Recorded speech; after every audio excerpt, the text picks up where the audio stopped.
Welcome to the Viking Age podcast. It's the official podcast of the VikingAge.com. My name is Chris Schad. I am a writer for Zone Coverage, bringing the news, the Brookings Register, and most importantly, the Viking Age. We do this every Monday with a late week episode right here on the Viking Age YouTube channel. We're also in podcast form on Apple and Spotify the very next day. But however you consume us, make sure you like, comment, share, and subscribe, so you never miss a new episode and we can spread the word to the masses. As you can see on the YouTube screen, Nick Marty is kind enough to come out of the bullpen to join us today. We're going to preview the Vikings and the Jets matchup in London, talk about where the Vikings are in the latest power rankings around the league. But first, could the Vikings actually be getting stronger? Because TJ Hawkinson is going to return to practice. Kevin O'Connell announced yesterday that the Vikings opened Hawkinson's 21-day practice window to be activated from the physically unable to perform list, more adorably named as the PUP list. But the Vikings can activate him at any time over the next 21 days. Otherwise, he will remain inactive for the rest of the season. Hawkinson, of course, suffered a multi-ligament knee injury last Christmas Eve on a hit from Detroit Lions safety Kirby Joseph. But he still ranks third in receptions and yardage among tight ends since the start of the 2022 season. So, Nick, to introduce you to the show, can the Vikings actually get better with TJ Hawkinson's return? Well, man, I mean, he is, designed to do something, and that's catch the football, which I feel like our tight ends right now, though Johnny Munt, you never have to punt if you have Johnny Munt. And so, they've been playing well, but obviously Hawkinson is a top 5 to 10 tight end in the league. And I think you add another weapon to this offense and yeah, they can get better, which is fun to say and think. It is. They don't call him the best third tight end in the league for nothing, folks. I mean, Johnny Munt can do a little bit of everything. I wrote kind of in a roundabout way about TJ Hawkinson's potential return, which, by the way, they are not activating him for Sunday's game against the Jets. You can throw that out the window. This is just to have him return to practice. So he's going to practice maybe 1 week, 2 weeks, 3 weeks. We'll talk about his return timetable in just a little bit. But I was on the Jetcast earlier this week, and we were talking about Justin Jefferson, and they're like, hey, Jefferson's stats aren't really there, but, he's still third in PPR scoring among fantasy football players right now. And I likened it to like a power hitter. Like, Joe Mauer against Nelson Cruz, right? Joe Mauer hit for like 330, but he only hit like 10 home runs a year, but he was still a great Hall of Fame player, right? Nelson Cruz, he comes in, he hits 40 bombs, he drives in over 100 runs. He's a great player as well, and he just does something different. I think what the Vikings are doing is that Justin Jefferson, he's not getting the volume we've seen. I think he's had a max of 8 targets in the first couple of games, but slowly defenses are kind of realizing, hey, we can't just key in on Justin Jefferson, because if we do that, Jordan Addison's going to be open. Jalen Naylor is going to be open. Aaron Jones is going to be open in the backfield. And what I like about this, TJ Hawkinson's return, you get a guy who's fresh, who hasn't played competitive football a year. Granted, he's been rehabbing a pretty serious injury, and now you add that in there. This offense is going to get even better, especially when Hawkinson returns to the field, especially when you start playing games at home again, because you're going to have a lot of them on the road. I think it's fantasy football or not, you got to be excited about TJ Hawkinson's return because they can take their time too.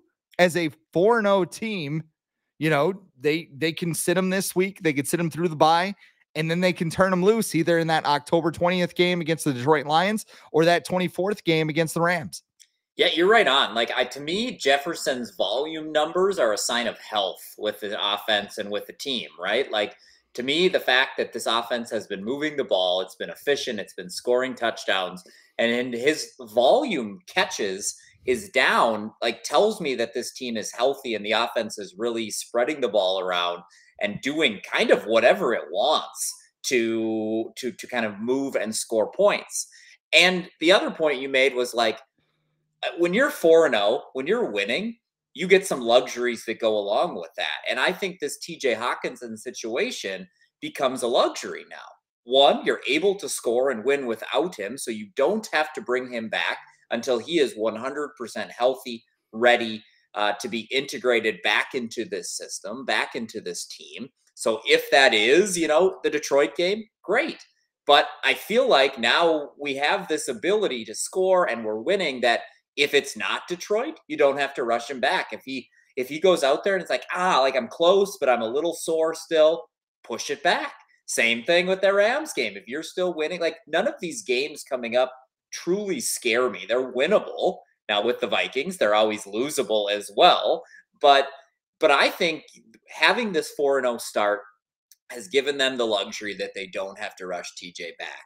And if they can bring him back healthy, if they can really find that way to integrate him, this offense goes from great to even greater with another option that can really be effective in that defense. Like, I don't know how you scheme for this team. If Jordan's playing the way he is, JJ, TJ back, Aaron Jones, like, I don't know how you scheme against this offense, which is a cool thing to be as a fan. You know how I think you scheme? I think you scheme for Sam Darnold more than anybody else. Mm-hmm. Like, okay, we probably can't cover everybody, but what's the one constant? Sam Darnold. And Kevin O'Connell has done a great job with him so far. He has basically minimized his mistakes. My friends at the Jetcast mentioned the other night that Darnold's gone on hot streaks before. He's had 4-0. He had that last 6-game stretch with the Panthers. It's like the end is coming, to which I said, we're like Charlie Brown kicking the football, man. I know it's coming here. Like it's totally fine.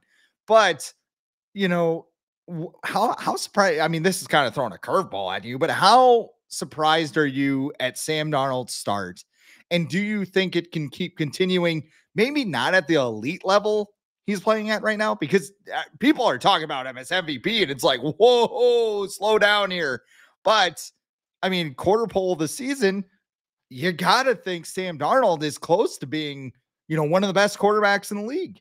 He's been outstanding, right? He is the linchpin that has gotten this start off, and he will be the reason that we are either true contenders or, kind of fade throughout the stretch. His play, like most teams, your quarterback play is going to be huge. Now, am I surprised? I mean, yes, right? Like Sam Darnold, I was hoping for game manager, and we've gotten someone who is an asset, a strength, versus someone who just isn't losing us games. Like he's going out and winning us and making winning plays. I mean, that throw to Jefferson this last weekend was absolutely ridiculous, right? I think not being like a huge Jets guy or a Carolina Panthers fan, like I know Sam Darnold, I've watched Sam Darnold, but I haven't like lived the trauma of Sam Darnold yet. And the things that stand out to me is he's got the arm, right? He has made some ridiculously accurate, amazing throws, which is cool. And it's great to see, like you see the talent, why he was drafted 3rd overall. But also like winning covers things up too. There's also been a handful of plays where there has been some luck involved, where it's hit a guy in the hands and he drops it. That the little like shovel passes that make me go, oh, what are you doing? And so I don't know what to think moving forward. I've loved watching him play. He feels a little bit like, man, you're going to get those 9 or 10 plays where you're like, man, this guy's talented. And if we can avoid like everything, if we can avoid those plays, or we keep getting, we've had years of trauma. Maybe we deserve a year where every bounce goes the other way. You feel like a game is coming though, but I don't know. I thought that this week was going to be the game. I had a bad feeling going into the Packer game. Like here's where it all crashes, and they surprised me again. So I don't know what to think. And I'm going to keep riding Sam until, he proves otherwise. You know what he's playing like? It's like CFB 25 when you have the interception sliders turned down. Yes. Like, you know what? I may be playing with them on 15 just because like every interception I throw goes to the crib, and it's like, this is maddening. Like I'm going to spike a controller and break it if like this continues. So like I have to turn it all the way down. And plus like, there's a reason those guys are playing defense. It's not like they're, Odell Beckham Jr. and Justin Jefferson out there. They're defensive players. So I don't know. let's close out on Hawkinson by asking this. We talked about the return. We said they could bring him back. Obviously the return against the Lions is kind of juicy considering it's a big NFC North divisional thing. We're both wrestling fans.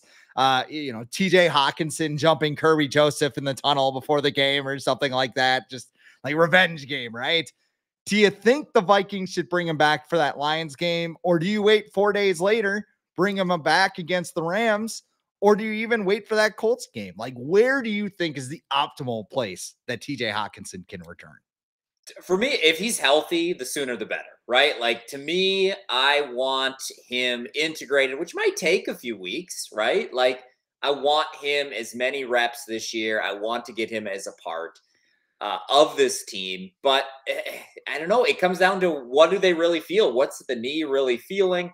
Where is it? I don't want it to be too early where then we're dealing with this weekly, like, his knee is sore. Should they bring him back? Is he going to play this week? Like, to me, the game doesn't matter as much as the long-term health of the season with him.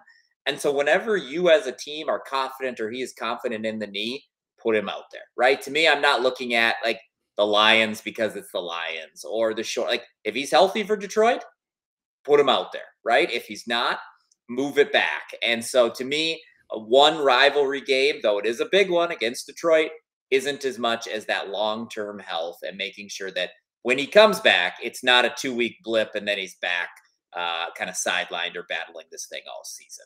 Let's talk about conspiracy theories, though. Bring him back against Detroit. Maybe Curry Joseph's looking at those needs like, all right, you want to come back against us? I got something for you. And, Dan Campbell might be like, bite his kneecap off or whatever. I mean, I love Dan Campbell. I know a lot of Viking fans like want him to, go stick it somewhere because he learned under Sean Payton or whatever. But I mean, that's going to be a physical game. I mean, you're going to run into a physical game no matter what, but having him play 2 games in 4 days, especially when you consider the long-term health, I would rather see him in that Rams game. And if you're feeling good enough where, hey, maybe he's not quite there, hold off another week, like slow cook this thing. Because if you get TJ Hawkinson back in November, you're going into the soft spot of the schedule, which we've referenced it enough. Let me take a look at it here. I mean, the schedule, I need some music or something. Some people have like the intermission music or whatever, but we don't have the budget for that here, at least not right now. So we have the home game against the Colts, a road game against the Jaguars, a road game against the Titans, a road game against the Bears, home against the Cardinals. Then you get Kirko at home, Bears at home, and then like the Seahawks. So like maybe that Falcons game is tough. Although here's the thing. You said none of these teams scare me.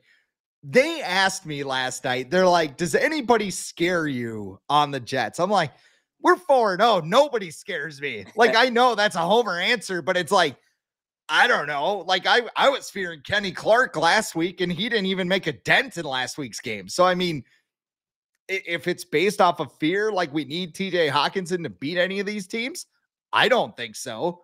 So that's where I'm sitting. I'm sitting, slow cook this thing, put him in when he's ready, like you mentioned, and go from there. I mean, how fun is this, right? Like, this was supposed to be like hey, we're starting 1-3, and then we can make a run in the middle of the season. Like, you read off those teams, and I'm literally over here like rubbing my hands together, like, oh, this could be a really fun way to pad some stats, pad some wins. Like, man, I did not realize how weak that middle of the season really is in terms of, the only enemy we have is ourselves, which is a scary place to maybe. But yeah, no, I don't know. I just feel like you have this opportunity now, being 4-0, to just bring him when you need him. And, whatever that makes sense to the team and to him, let's do it. And let's just rock, and let's get fat, and let's get home field advantage and a bye. And now I'm ready to go, Chris. I'm like already almost there. Like, I'm letting myself believe. I'm letting myself hope. And yeah, TJ, and let's go, man. It's more fun this way, isn't it? Because if the Vikings started 4-0, you're like Kirk Cousins, so you sit there and you go, I expected this team to be good. Like, that's how everybody treated this team since 2017 with Mike Zimmer and Kirk Cousins and win at all costs. Now you're sitting here and you're going like, okay, expectations were low. Whoa, we're 4-0. We could be 5-0. And I think it's just been refreshing for Vikings fans because you can see the short-term gains, obviously, but you can also see the long-term gains. And in the short term, you have a team that is number one in several power rankings right now. And power rankings should always be taken with a grain of salt. You know, they're just a way for clicks, kind of like mock drafts are. You know, you have the sound effect. And again, we need a sound effect budget here at Fansided, but it's like power rankings, you know, presented by Coors Light or something. Yeah. I mean, guilty. I'm a clicker on those things, right? Like it's lunchtime, like sitting at my desk, like, oh, I don't want to read anything deep. You know, it's lunchtime fodder for me. I'm clicking every time. Yeah, exactly. And my bankroll thanks you for that. Yeah. But, NFL.com's Eric Edholm, friend of the show, and the Athletics' Josh Kendall have the Vikings ranked as number one in their power rankings. And it's not just them. Most main pundits have them as the second best team. And then you have a couple of, I don't even want to call them naysayers because number 3 is pretty damn good. It includes Mike Florio, who maybe he'll have a number 1 if they had Malik Neighbors right now instead of Justin Jefferson. But are the Vikings the best team in the NFL right now? Or like, what is this, a Madden simulation? What is this right now? I mean, I don't know how you don't say it, right? Like, to me, I am in the camp that believes that when you have a 4-0 Super Bowl champion winning team that hasn't lost with probably the best quarterback, like, they've earned the right to be number one until they fall or till they lose. But the teams that the Vikings have, like, this isn't getting fat on the Cardinals and the Jaguars. Like, they have defeated some legitimate teams with legitimate quarterbacks who are like Texans. They're 3-1. I know they haven't looked great, but they're still a team that everyone believes is going to be there in the end. Yes, the Niners didn't have Christian McCaffrey, but they're still the Niners with that defense and Brock Purdy. Like, they weren't like they weren't missing everybody. And then to go beat the Packers in Lambeau, and they're not just beating people, like, they have looked like the better team from start to finish, minus the second half of last week. Like, they're punching people in the face. They are like crushing the will out of quarterbacks who are supposed to be MVP type caliber guys. And like, it's been fun. Like, it's not just been winning, it's been winning against good teams and winning convincingly. And so, yeah, anyone who has them 1 or 2, like, every metric, the eye test to who they've beaten, like, they deserve to be there right now. It's champagne problems. That's the only thing that's holding them back. It's like, well, we're not getting the plays in fast enough, so we're getting delay of games. From what I've heard and read, people sound pretty pissed off the way the Packers game went in the second half. Like, it's not only just, hey, we're 4-0, this is great. Like, they're taking wins as losses, which is a sign of a great team. And I know there were some people who said, well, the 49ers gave that game away. You still have to force those turnovers. It wasn't like they just like put the ball in the turf and said, here you go. I mean, you mentioned Christian McCaffrey. Jordan Mason is producing like Christian McCaffrey right now. There is no drop off between him and the backup. That first game, Daniel Jones, whatever. Third game against the Texans. I mean, I thought CJ Stroud was going to cry. Like, I thought that between Brian Flores' defense and the crowd at US Bank Stadium, I thought he was going to burst into tears.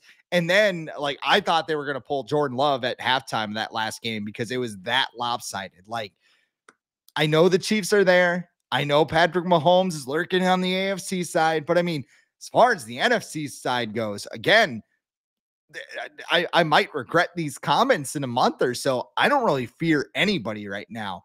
And I mean, in the back of my mind, I wonder how it's going to come crashing down in January because I don't think this is a championship team. But right now, they have gotten off to the best start in football. They're the best team in football. And who knows what happens here? I mean, there was a point that was brought up to me that after the bye week next week, the Vikings will play 12 straight games to close the season. And when you think about that, this is a team that prides itself on being physical and kicking your ass. But when you play 12 straight games, and you're probably going to have to play, 13, 14, 15 games to get to the Super Bowl in a row, that's a grind. So I don't know how this team is going to hold up. Like I said, I mean, the number one thing you can do right now is just enjoy it, because this is all house money until JJ McCarthy is ready next year.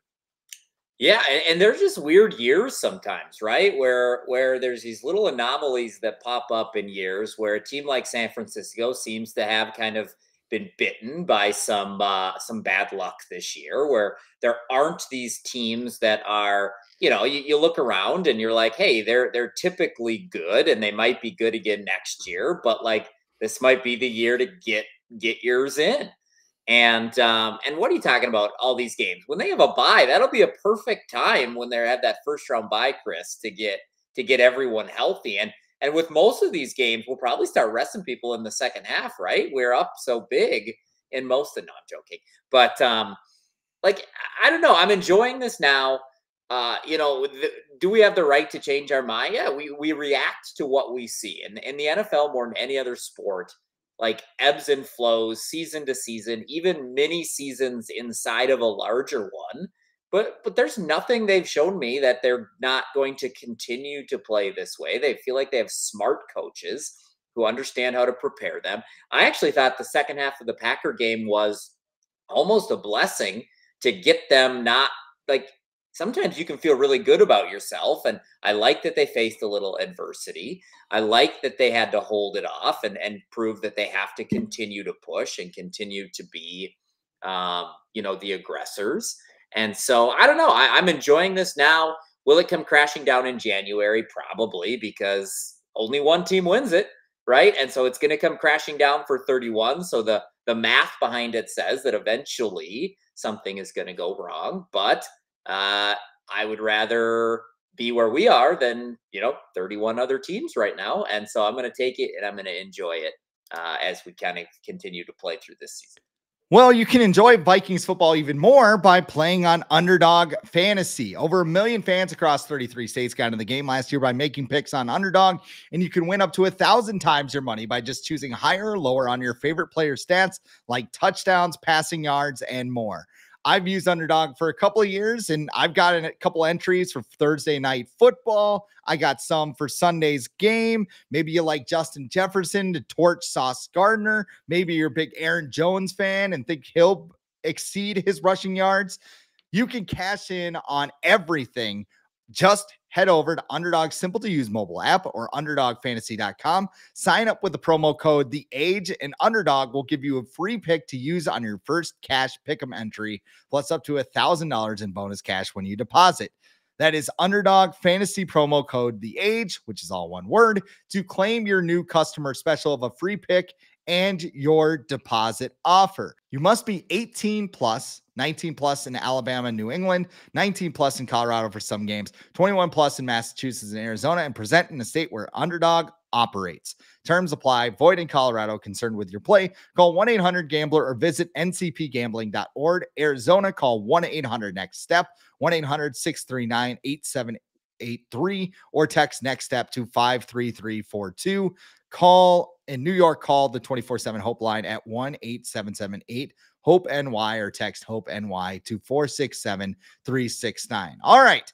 Now that we have that out of the way, let's look ahead to the Vikings and the Jets preview.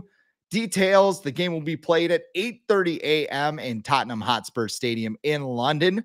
Rich Eisen and Kurt Warner will be on the broadcast team for Sunday's game on NFL Network.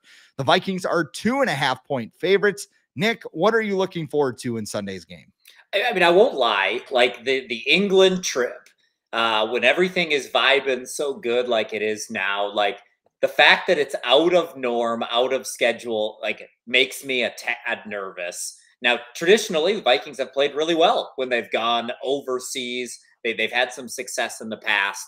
And so the Jets don't scare me a tremendous amount. having seen what they've kind of produced this year. But to me, the thing that I'm, interested in is how do we handle out of schedule? How do we come off that Packers second half? How do we adjust to a situation that's different and out of the norm?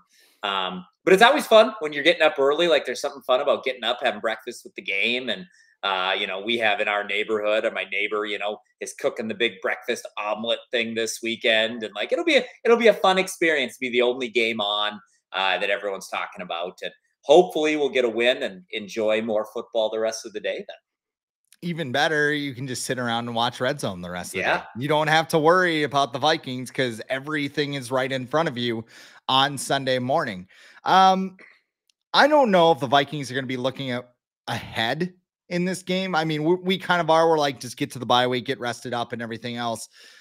I think Kevin O'Connell has this team locked in. Like I said, because they're treating last week as more of a loss than a victory, I don't fear anything. Like Aaron Rodgers back in the day, prime Aaron Rodgers, throwing the ball around, chucking it to Devontae Adams. They could run it back at any moment now. It was something, but now he's kind of like the football version of Scarecrow, the guy from the Batman, the villain, Yep. where he's just jacked up on hallucinogenic drugs and like thinks he's the right cause. Like there are so many things wrong with this Jets team right now, from cadences, which they said it was a problem. Then Aaron Rodgers said it wasn't a problem. Then it wasn't a problem, to Garrett Wilson, who has just been, locked in the broom closet by Aaron Rodgers during practice, I guess. Like this isn't a game where I'm feeling concerned. And I think that's exciting, but it's also kind of concerning for me because I'm just like, okay, am I too fat and happy right now? Am I Hansel and Gretel getting ready to go in the oven? Like what is happening here? Yeah, I always get a little nervous when a team or a player the caliber of Aaron Rodgers, though I don't think he is the Aaron Rodgers that we all feared for years, when they have a pretty embarrassing performance the week before, right? There are two things that happen there. Does the dysfunction finally boil over and things crumble apart? I've seen plenty of Vikings years where it's like once it gets bad, it goes to worse, and then the dome collapses, and we're like not knowing what to do next, right? And there's just seems to be some tension there between Rodgers and his coach and everyone. Like the pressure there is crazy. But every once in a while, too, like an embarrassing loss, like they had to the Broncos, right? Like sometimes refocuses you, maybe not long term, but for a week or two after that happens. And so there's a little concern that we're going to get a focused Rodgers who they're paying more attention to detail. They're making sure that things like cadences, like I still think we have the talent to win. Even a focused Jets team, I think we still come out of that. But I'm kind of anticipating with my Viking heart that it's going to be closer and there's going to be more pressure filled moments than we felt in these first 4 weeks. I feel like this game, like Robert Saleh, he's the guy that he works for you. And then he gets promoted to manager and he has no idea what he's doing. Like he's just in over his head. Like he's a fine, secondary guy. But then when he has to be in charge of other people, it's like things fall apart there. They're very undisciplined. They're one of the worst teams in the league in terms of penalties. Their blitz pickup has been, Brees Hall was saying I can't remember the exact word, but he said he was just kind of shook when the Broncos blitz. It's like, hey, buddy, they're coming. Like this is not the time to be afraid of the Broncos or afraid of blitzing. Like you're going to run into that problem. There's a lot here. And I think, when you talk about it, is there a way the Jets can defeat the Vikings? I'm not sure there is. I mean, they need to focus on themselves. They need to pull their heads out of their whats, because if they don't, like this could be another blowout, even though it's over in London. Yeah, if we get that Sam Darnold blow up game, to me that is the path to victory for the Jets, right? If we get early in the game, right? If there's a strip sack or a bad interception and the Jets can get a couple of short fields early and punch it in, and then it gets kind of tense. But I think if Sam takes care of the ball, I think over a 4-quarter game, we're going to wear them down. We're more talented we're better coached. And I think we walk away with a win as long as you talk about, what is their path to victory? To me, it's turnovers, right? If we can avoid that, I think we're going to be just fine. What's your prediction for Sunday's game? Yeah, like I said, I think it's going to be with the England thing. I think it's going to be a little more tense. I think, we're going to go into halftime. I think it's going to be something like, 13-7.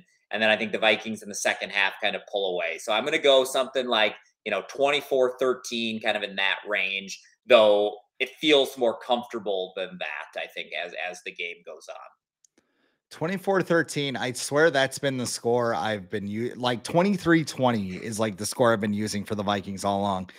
I don't think the Jets can score points. I think they could maybe slow the Vikings down, but I have a lot of questions about that offense as long as they're not playing the New England Patriots.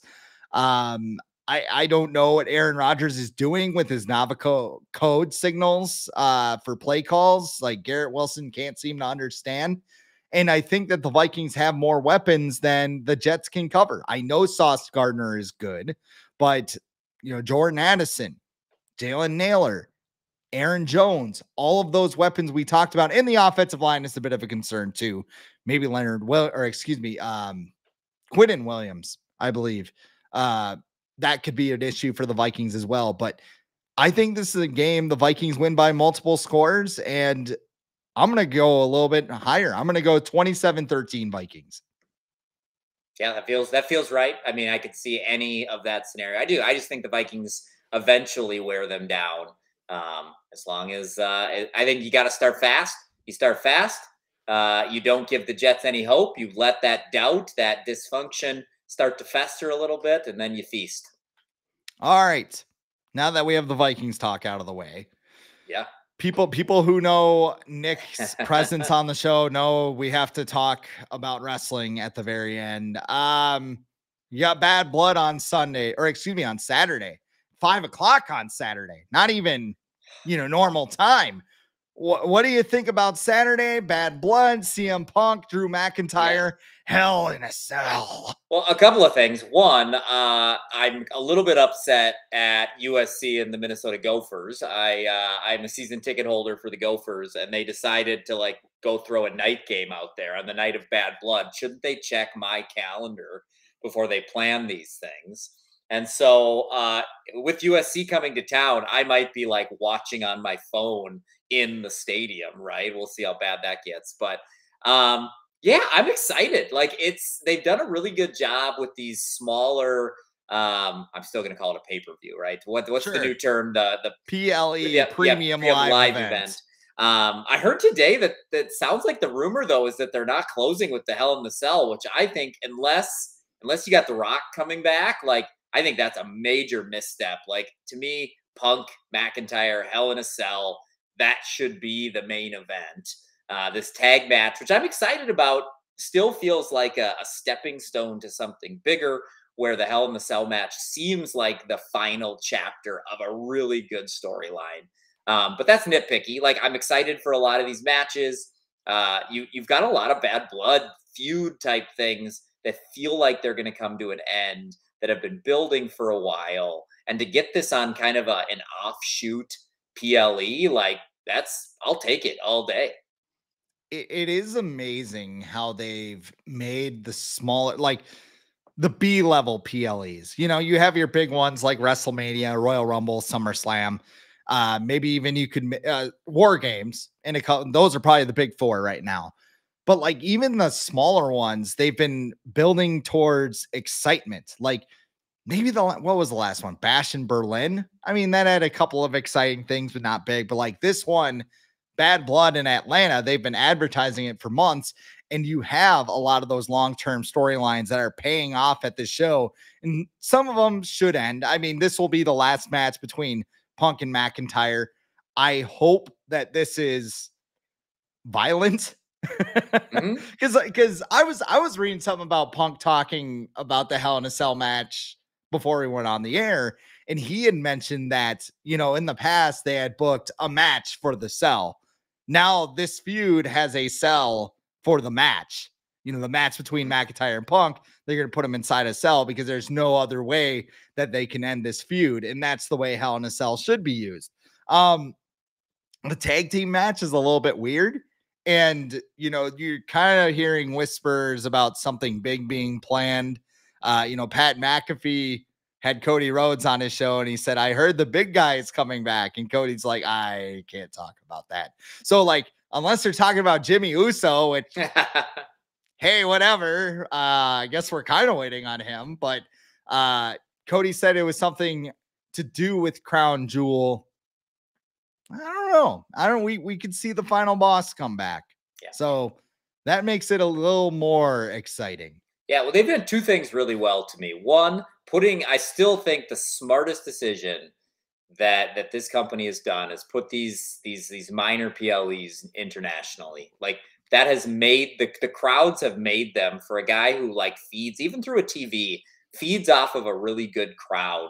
Like, Bash in Berlin had nothing super special going in, but it was a blast to watch because of how the crowd reacted. And they almost get you to believe what your eyes don't, or your mind doesn't think could happen, right? Like, well, could they actually pull and do something really crazy? It never really does, but it still is fun to watch. And two, they've actually like made these things matter in stories, right? Like, they feel like, you're watching like Game of Thrones or Breaking Bad, right? And these ones feel like episode 4. Still a really great episode, still really matters in the story arc of a really good show, a really good story, but it still matters, right? And so I think they've done a fantastic job. It felt like with Vince that these would just be throwaway, let's just throw people together to have good wrestling matches. Where these, you have good wrestling matches, but have added an element to moving stories forward. And I'm all about storytelling and wrestling. And so, yeah, I'm jacked for this one. So for those of you out there, don't knock it until you try it. But of course, the 4-0 Minnesota Vikings, we got pro wrestling. We got the Gophers hosting USC. I don't know. Hey, they almost beat Michigan until they got screwed. Yep. So, almost moral victories, man. Change our best. That's what we're going to do. We're going to change our best. It was, we're going to take full responsibility and we're going to change our best. Hey, hang the banner. It's on me. It's on me. But that is all the time we have for the Viking Age podcast today. We do this every Monday with a late week episode right here on the Viking Age YouTube channel. We're also in podcast form on Apple and Spotify the very next day. However you consume us, make sure you like, comment, share, and subscribe so you never miss a new episode and we can spread the word to the masses. For Nick Marty, I am Chris Schad. This has been the Viking Age podcast.